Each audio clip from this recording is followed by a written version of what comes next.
So welcome back. This is part 2 of our environmental woke week subject, putting the mental in environmental, I like to think. I don't know how it is. It just seems to work as a phrase, doesn't it? Anyway, we finished the conversation in part 1 talking about our responsibility, or who's responsible for what.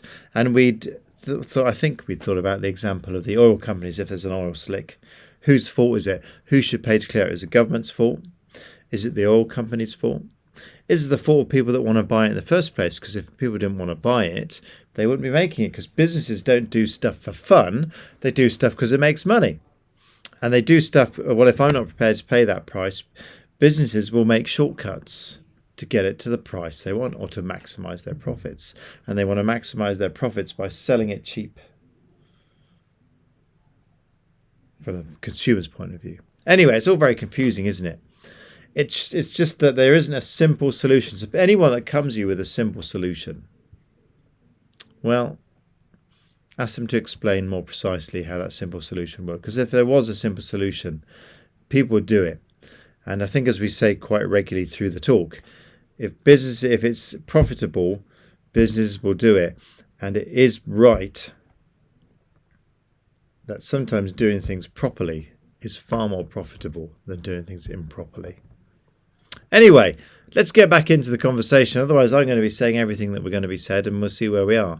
So be prepared for some more interesting and mind-expanding conversations about the role of business in environmental care. Sort of the high level. It's interesting how policy drives shifts, because just on today on the news was about packaging. It doesn't sound very interesting at all, but the government policy now is that the producers have to pay the cost of recycling their stuff.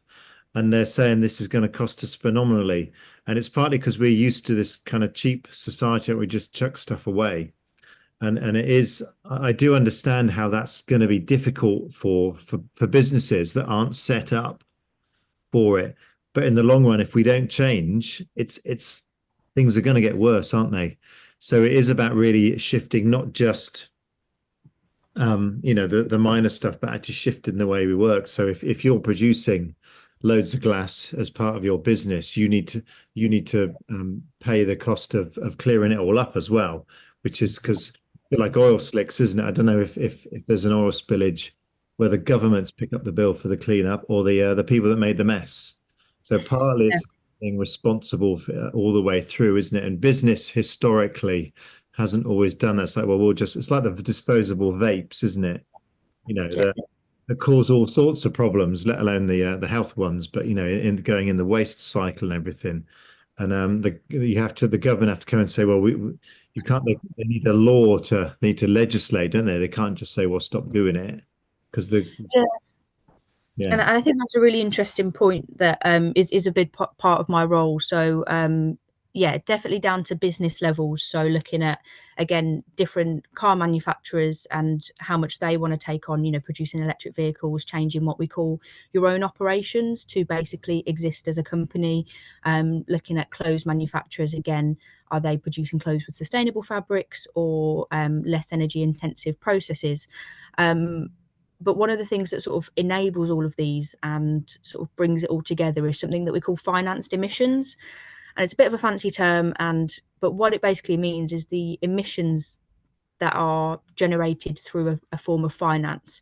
So of course you have all of these different companies, businesses, small businesses, your local supermarkets, might be your local fish and chip shop, all of those things. There's a way where these things get money from ultimately, and ultimately that's banks and financial services. So what there's more regulation on is to get banks or organizations looking at what we call your full supply chain. So looking at, okay, it's not just what you do. So for example, my bank, in terms of us existing as a bank, our operational emissions are quite small. We've got our offices, which are now largely powered by renewable electricity. We have our branches, which again, we tend to, on the whole, powered by renewable electricity. For us to exist as a bank is, in the scale of things, quite small. But we invest millions, if not billions, in investments, in lending organisations money in mortgages, for example. So actually, where we lend that money, although we don't own it, we actually own a part of the emissions because we've gave them the money to do that. So if we have a mortgage on a house, actually as a bank, we are accountable for a certain portion of those emissions, because you wouldn't have been able to have that house if you don't have the money from the bank to have that. So we actually, as a bank, have to say we're accountable for this amount of emissions generated by homes and mortgages. Bizarre, isn't it? It's actually going back to the point where we're all connected. So when if a bank gives a loan, they're partly responsible for what's done with that money. You know, we are connected to one another, and what I do impacts you and it impacts someone else. So I think that's good to see that the banks are that's become part of their thinking, and obviously they're doing it partly because of government pressure, because all businesses, and I have no issue with this, are in it to make money. You know, whatever your business, whether like say a chippy or a car manufacturer or a market store, you want to make money, but it's how can we do this that benefits, as you know, the society and our environment. And legislation levels the playing field to a great extent as well, doesn't it? Where we're all doing our bit to make sure that environment's cared for. So it's a very broad kind of I hadn't really thought about the bank's responsibility within that. Obviously, the one around finance, when you think, you know, they're supporting fossil fuel companies and stuff, and they tend to have a bit more policy, and some banks won't invest in those industries, will they? But trying to be responsible with what they finance is a good, can only be a good thing, can't it? Yeah, so yeah, that's a, like I said, a big part of my role is looking at how we're engaging with different parts of the UK economy to influence those changes. So like I said, in our sort of commercial lending, so the, you know, the teams that really lend, you know, could be millions of pounds to certain organisations. We're, you know, working with them to understand how they're becoming more sustainable. Work I'm looking at the moment is all of the suppliers that we use as a bank, and what impacts it has of us using those certain suppliers. So actually, if we spend a certain amount of money with a supplier, again, we therefore are accountable for a certain proportion of the emissions because we've spent money with them. So yeah, it's that sort of life cycle process. We call them scope 3 emissions, if anyone wants to look at them, which are quite interesting, and they're the hardest to determine. They're the hardest to quantify, but there is a lot greater focus on that, and like you said, it can be applied to any industry. So again, if you've got the clothing industry, for example, there's obviously the emissions generated by you know, creating those clothes, designing them, manufacturing them, when you've then got the emissions of sending them to the shop, or even the emissions once you finish with them and you, as a consumer, you dispose of that. Actually, the creation of those clothes, it includes, you know, getting it to the supermarkets, customers buying it, how they dispose of it, is it going into landfill? And actually, like you said, it's that ownership of who should sort of take accountability. That taking responsibility, I suppose, and a very well. We'll move on to us any minute now. I think that idea of that chain of responsibility, that we're all responsible. It's been involved in the clothing industry, particularly, hasn't it? When it kind of came out that some of the manufacturers were using sweatshops, and people say, well, what can we do? You just stop buying from that chain of stores, don't you, until they sort themselves out. And it's the same with, so not just with that kind of sweatshop thing, but it's the same with emissions. If your company is destroying the environment, we won't invest. So it encourages people to behave in a way that is responsible to, well, for the globally, really, isn't it? So it's, if the banks are doing that as well, and I say some are more obvious than others, but if that is one of the ways they're working, because a lot of this seems very beyond people like us, you know, well, I just nip down the shops and you know, what can I do really to stop China's fossil fuel emissions? But there is stuff we can do, isn't there? I don't know. Do you get involved on that kind of human level, or are you more in the strategic kind of stuff? Yeah, again, so it's something that I do a bit of both of. So the core of my role is the strategic level, the bank's response. But through that work, and where I work, we have a lot of different initiatives or groups of people who are interested in certain things. So we've got sort of sustainability networks across the bank where it's almost like it's connected to my role, but it's what we call sort of like that side desk stuff you do sort of in addition to your role. It's not a requirement of my role, but I think feeling passionate about making change in certain areas is something I get involved with. So from a personal perspective, and then again sharing that with colleagues, we look more at what can you do on an independent level. So whether that's looking at your home, your what you consume, your shopping habits, that sort of thing. So I do look a lot at that as well. So I think one thing I have learned a lot throughout my role, and in no way do I want to discourage people from doing things, because I think we definitely should do things. But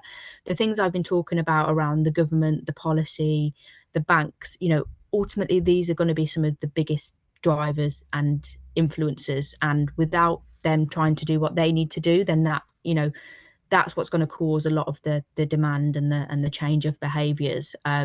So as consumers, we are relatively small fish in the pond.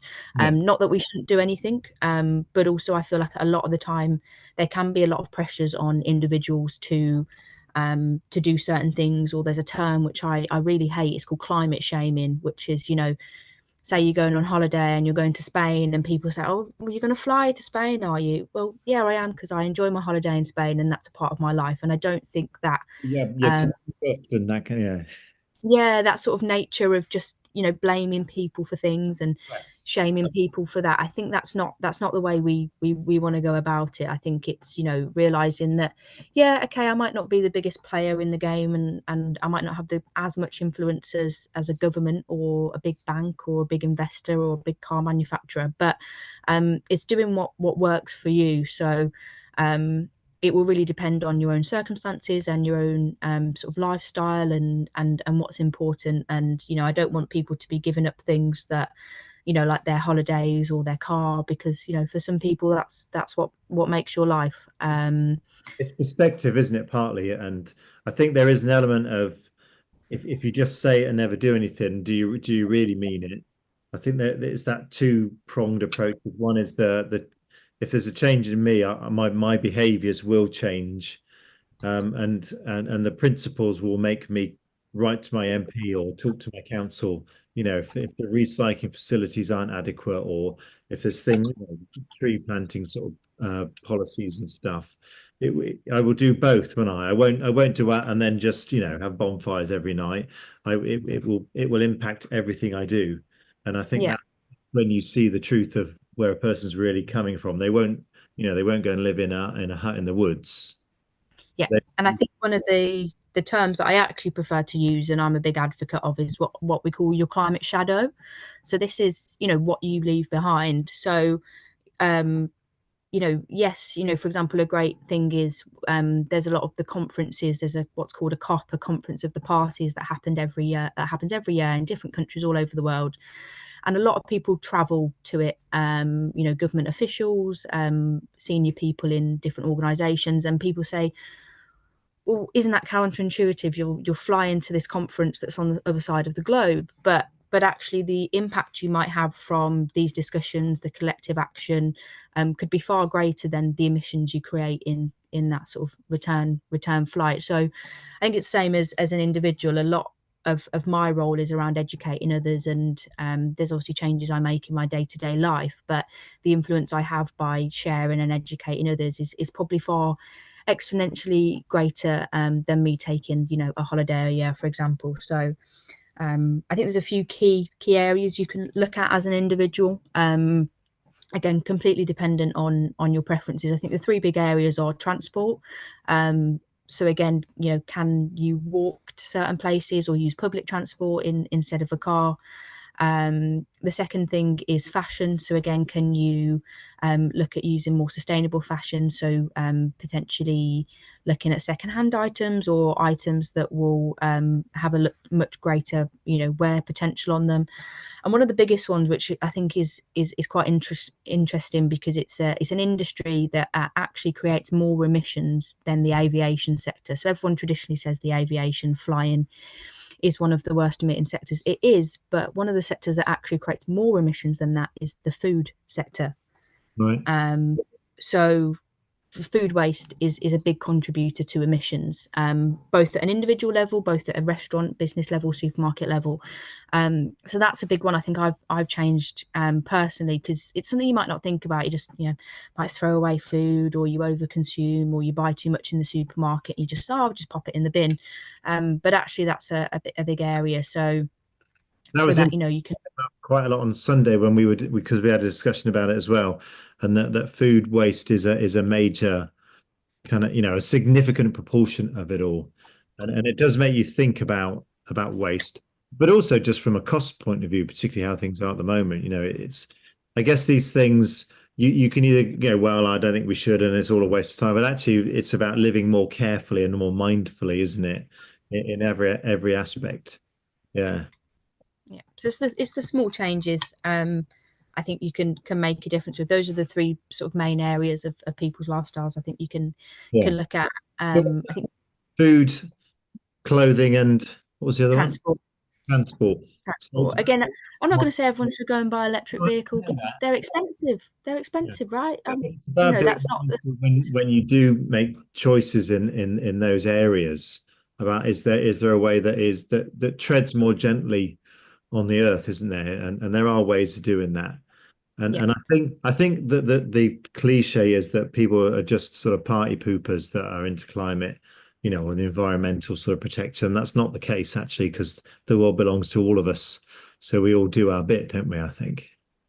Yeah, and I think there is a lot of perception around climate activists in the media, and there is a really broad spectrum. And if activism and what's called sort of like collective activism and lobbying is something that you want to engage with, then of course there is sort of suitable and safe ways that you can do that if you feel Yeah. more passionately about doing those things, or you can do it on an individual level. So I think the other thing I'd mention, which you sort of briefly mentioned it earlier, and there's going to be a lot more regulation on this, is greenwashing. So you might go to a shop or a supermarket or a clothing store, and it will say, this is our green range, or it's made from sustainable fabrics. And actually a lot of organizations have been caught out because they've not got the sort of foundations to those claims. And I think actually sort of quite an interesting one is, for example, like paper bags in supermarkets.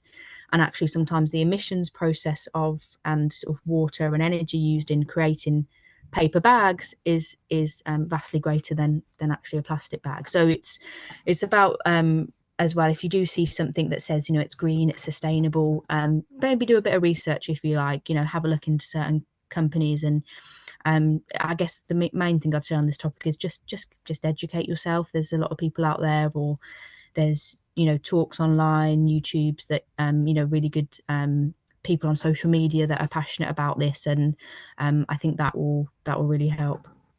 Okay, thanks.